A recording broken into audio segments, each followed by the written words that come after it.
Bernard Klenov, après une année 2014 morose pour ne pas dire mauvaise, l'année 2015 s'annonce un peu meilleure. Oui, les chiffres ne sont pas extrêmement explicites, mais on mesure, c'est un tout petit peu mieux, et puis on ressent, c'est mieux. Quand je dis on ressent, je veux dire par là que par exemple dans la construction, nos collègues chefs d'entreprise nous disent on est davantage sollicité pour des devis, donc on sait que ça aura une conséquence derrière, puisque quand le gros œuvre commence à aller un peu mieux, on sait que le second œuvre aura du travail derrière. Et un autre élément qui nous laisse à penser qu'on est en train d'aller dans le bon sens, c'est qu'il semblerait qu'il y ait une petite reprise sur le travail intérimaire qui est toujours précurseur de la vraie reprise. Concrètement, en termes de chiffres, globalement, la progression de chiffre d'affaires est de l'ordre de 0,5%. Oui, bon, c'est pas suffisant, mais c'est dans le bon sens, et ça c'est important, avec toujours un secteur qui tire son épingle du jeu, qui est l'industrie, avec une progression autour de 1%, et un petit retour du commerce qui est autour de 1,5%, va mieux et beaucoup mieux qu'en 2014. L'hôtellerie était stable, mais la saison d'été a été très bonne. Voilà, la saison a été bonne, voire très bonne. Il semblerait que la suite, donc l'arrière-saison septembre-octobre, s'annonce bien. Vous imaginez qu'on n'a pas encore les chiffres, mais enfin le niveau de réservation hôtelier, puisque c'est un élément que nous connaissons, va dans le bon sens et on devrait avoir une arrière-saison bonne elle aussi.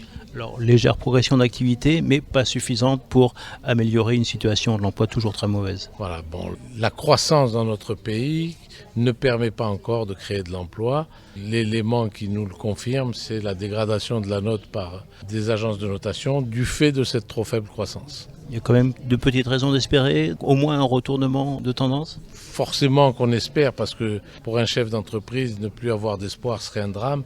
Mais on sent une petite amélioration du moral des chefs d'entreprise et du moral des activités en général. Donc on doit être dans le bon sens. D'un point de vue des bassins géographiques, il y a des disparités. On note une bonne santé du secteur cannois. Oui, Cannes a bien fonctionné. Vous savez, Cannes a besoin pour bien fonctionner de saisons estivales et de saisons touristiques qui vont bien, ça a été le cas. D'avoir une unité de satellite qui a des projets, c'est le cas. Et puis d'avoir tous ces acteurs du bassin cannois qui profitent de la venue de touristes à très fort pouvoir d'achat, même si malheureusement certains n'ont pas été les bienvenus. Après des années de bons résultats, le bassin grassois est en stabilité, mais toujours à un haut niveau. Oui, le bassin grassois se maintient. Alors, il peut effectivement pas connaître les mêmes taux de progression chaque année, mais il est stable, on va dire un peu mieux que stable cette année, mais à un très haut niveau. Du point de vue des secteurs sur lesquels vous faites traditionnellement des focus, les sciences du vivant se portent toujours bien. Oui, je crois que c'est aujourd'hui une grande partie de l'avenir de notre territoire. Ce sont les sciences du vivant qui seront accompagnées dans un second temps par tout ce qui touche aux énergies et à leur gestion. Et puis dans les sciences du vivant, on commence à voir apparaître des éléments de ce qu'il est convenu d'appeler la silver economy qui participe à ce développement. Autre secteur, la technologie de l'information et de la communication, ils peuvent être boostés par le label French Tech. Oui, je crois que ce label a comme grand avantage de permettre à tout un tas de jeunes chefs d'entreprise, d'entrepreneurs, de start-upers de se rencontrer alors qu'ils étaient voisins et ne se connaissaient pas. Et quand ils se rencontrent et qu'ils se parlent, la synergie se crée et les affaires se développent. Puis au-delà d'un label global, les premières entreprises deviennent, elles, directement labellisées.